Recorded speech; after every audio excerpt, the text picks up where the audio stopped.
Bonjour et bienvenue sur le fauteuil rose. Aujourd'hui, on se retrouve pour l'épisode 14 et le titre c'est le manque de vie sociale. Un mal invisible qui nous affecte tous. Alors, premièrement, vous êtes-vous déjà senti seul, même entouré de monde? C'est parti, let's go, on rentre dans le vif du sujet. Donc, pour répondre à cette première question, avez-vous l'impression que vos relations sociales se sont réduites avec le temps? Parce qu'aujourd'hui, on va parler d'un sujet essentiel, le manque de vie sociale et son impact sur notre bien-être.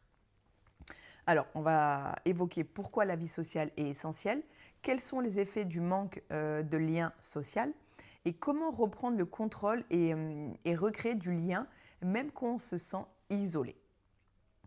Pourquoi avons-nous besoin d'une vie sociale? Parce que tout simplement, l'être humain est un être social. En fait, si tu veux, notre cerveau est câblé par la connexion. Il y a les bienfaits des interactions sociales, meilleure santé mentale, moins de stress, moins d'anxiété, sentiment d'appartenance et d'utilité, stimulation intellectuelle et émotionnelle, impact positif sur la longévité et la santé physique. Idée forte, seul on survit, ensemble on vit. Seul on survit, ensemble on vit. Les conséquences du manque de vie sociale, sur la santé mentale. Ça va augmenter du stress, de l'anxiété et un sentiment de vide. Risque accru de dépression et de perte d'estime de soi. Bien entendu, l'estime de soi revient parce que en fait, tu ne côtoies personne. En fait, tu vas être à la limite d'une phobie sociale en fait après. Si tu vas dans les magasins, tout ça, tu vas à la limite, les gens, en fait ça va être pire. Voilà, tout simplement ça va être pire. Et ça va jouer aussi sur la motivation et la productivité. Manque d'énergie, de créativité, de perspectives nouvelles, difficulté à se sentir inspiré et avancer dans ses projets, sur la santé physique. Ça, bien entendu, ça peut avoir des risques accrus sur des maladies cardiovasculaires, même autres, hein, mais principalement. Impact négatif qui va être sur le sommeil, le niveau d'énergie. Et tu vois, j'ai une idée forte, en fait, c'est l'isolement social est un facteur de risque pour la santé, au même titre que le tabac ou la mauvaise alimentation. Et c'est vrai. C'est extrêmement vrai. Pourquoi perd-on notre vie sociale? Le rythme, on a des rythmes un petit peu, qui sont un petit peu bousculés, hein. Tu vois, la vie moderne, travail, responsabilité, manque de temps. Après, tu as aussi l'illusion du digital, hein. On croit être connecté, mais les réseaux sociaux remplacent rarement les vrais échanges. Alors, je vais quand même m'arrêter sur ce point-là parce que c'est vrai. Mais par contre, grâce aux réseaux sociaux, tu peux faire des vraies connexions. Tu peux rencontrer des gens en digital et après les rencontrer en vrai. Ça peut te permettre aussi, si tu veux, les réseaux, de te sentir exister, de faire éclore ton projet, qu'en fait, finalement, tu as une vie un peu trop isolée. Tu vis dans une région qui est un peu trop isolée, tu rêves par exemple de faire des conférences, je prends mon exemple, hein. Tu rêves de faire des conférences et finalement, dans ta région, il n'y a rien de tout ça. Donc en fait, les réseaux, ça peut aussi être un tremplin. Mais par contre, il faut vraiment sortir de chez soi. Moi qui travaille beaucoup avec mon ordinateur, avec les réseaux et l'écriture, tout ça, à des moments, tu vois, je prends mon ordi, je vais même à la plage. Alors certes, c'est pas la foule, ça dépend en quelle période, mais en hiver, c'est pas la foule, mais il y a quand même une, deux personnes, trois personnes qui se baladent. Je vais dans un café, et je vais dans une médiathèque. Tu vois, c'est important quand même d'avoir, tu vois, rien qu'un bonjour. Bonjour, bonjour. C'est vraiment important. Donc, les réseaux, tu vois, c'était un petit peu la part que je voulais quand même mettre en évidence. Après, tu as la peur du rejet et ou du jugement, hein. On n'ose pas toujours aller vers les autres. L'habitude de la solitude, tu vois, plus on s'isole, plus on a du mal à recréer du lien. Et ça, c'est vrai. Moi, j'ai été isolée, je me suis isolée pendant de nombreuses années et ça a été très dur de prendre rien que mon micro pour vous parler. Ça a été dur, j'ai presque attendu 3 ans pour faire ça. Ça a été dur pour savoir ce que je voulais faire parce que en fait, je manquais d'interaction sociale. Donc, c'est très dur, mais il faut le faire. Après, tu as une estime de soi qui va être de plus en plus basse. Alors déjà, si tu as une estime de soi qui est pas très haute, alors le fait de t'isoler, ça va être encore pire. Ça va être encore pire. La solitude, là c'est mon idée forte, la solitude prolongée devient un cercle vicieux. Et c'est vrai. Parce qu'en fait, par rapport à tout ce que j'ai évoqué juste avant, tu vas avoir l'impression que tout ça est vrai, alors que tout ça est faux. C'est dû à ta solitude.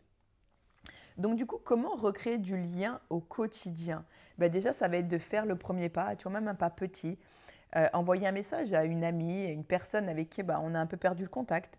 Changer ses habitudes pour essayer de favoriser les échanges. Tu peux rejoindre un groupe, une activité, un club. Tu peux donc, comme je te disais juste avant, comme je le disais juste avant, travailler dans un café, un espace partagé, plutôt que du coup rester seul chez soi. Oser la spontanéité, d'accord, c'est important, et la curiosité. Engager une conversation avec un inconnu, poser des questions ouvertes aux autres pour créer du lien. Privilégier la qualité à la quantité. Moi, je préfère avoir 2 ou 3 relations vraiment profondes que 50 relations superficielles. Alors moi, c'est pas du tout mon délire, ça, avoir plein d'amis pour avoir plein d'amis, non merci. Laissez-moi avec mes 2-3 relations profondes que ça en fait, parce qu'en fait ça reste du superficiel et c'est pas ça qui va t'apporter une vie sociale en fait, non, c'est pas pour moi, non, tu vois, c'est vous catégorique là. Créer du lien au quotidien, même un petit, tu vois, sans grand changement, ça c'est pas grave.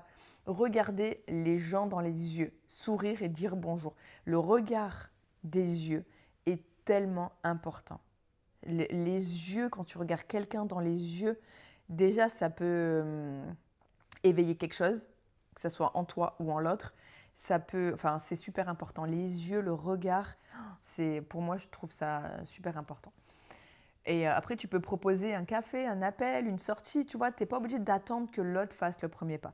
Alors, bien entendu, si tu fais le premier pas, que l'autre te dit oui, oui, oui, oui, d'accord, on va se faire ça, ok, je reviens vers toi, qui ne revient jamais vers toi, n'insiste pas, d'accord, ne te rabaisse pas non plus. Tu fais le premier pas, on veut juste une vie sociale. On ne clémente pas l'amitié non plus. C'est important, ça, je tiens à le souligner. Après, je voulais aussi, en fait, rappeler que moi, j'aime bien me sentir seule. J'ai tellement eu peur d'être seule, de me retrouver face à moi-même, que ça me fait du bien d'être seule. Tu vois, de passer une journée à la maison tranquille, je n'ai pas peur. Parce qu'en fait, il faut pas confondre le fait de créer une vie sociale et le fait en fait d'avoir peur de nous-mêmes. Tu vois, peur de soi-même. C'est différent. Donc je voulais aussi dire que d'être seul, ça fait du bien. Mais il ne faut pas que cette solitude se transforme en dépression, en anxiété, en isolement trop profond. Voilà. C'est vraiment la part des choses qu'il faut faire et que je voulais du coup vous dire. Donc, moi, je vais vous proposer un petit challenge. Donc, en fait, chaque jour, tu vas initier une interaction par un message, un appel, une discussion spontanée. Après, il va y avoir un exercice introspectif. Tu vas noter, tu vas noter en fait 3 personnes avec qui tu aimerais renouer du lien. Et du coup, tu vas envoyer un premier message. En fait, pour faire un petit récap, la vie sociale est essentielle pour notre bien-être. Même, tu vois, un petit pas peut faire énormément de différence. Tu vas encourager, parce qu'en fait, en faisant toi-même le premier pas, cela va encourager les autres aussi à faire le premier pas aussi de leur côté. Donc, c'est vraiment important. Tu vois, en fait, on va oser sortir de notre bulle. Même un sourire. Alors, même un sourire, tu vois, ça peut ouvrir une porte. On va relever le challenge ensemble et je veux vraiment que vous me dites comment vous vous sentez après ces petites actions. Et envoyez-moi des messages privés sur les réseaux sociaux, c'est Vanessa Ama Coach. Envoyez-moi vraiment des messages privés ou faites-moi un mail et pour me dire vraiment comment vous ressentez cet exercice-là et les exercices aussi des autres épisodes. Et parce qu'en fait, en fait, ce que je veux vraiment vous dire, c'est que je n'ai pas la science infuse. Je n'ai pas toutes les clés pour tout le monde. J'ai eu les clés pour moi et vraiment, j'étais en bas du gouffre, vraiment en bas du gouffre. Plus en bas que ça, tu peux pas. Et j'ai réussi à me relever. Donc en fait, je veux vraiment vous donner mes clés que moi j'ai pris pour que vous vous en servez pour votre vie. Mais je ne peux pas les actionner à votre place. Et surtout, je ne suis pas à votre place. Donc on a tous des parcours différents.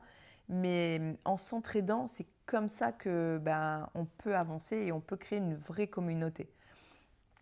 J'espère que cet épisode de podcast vous aura parlé.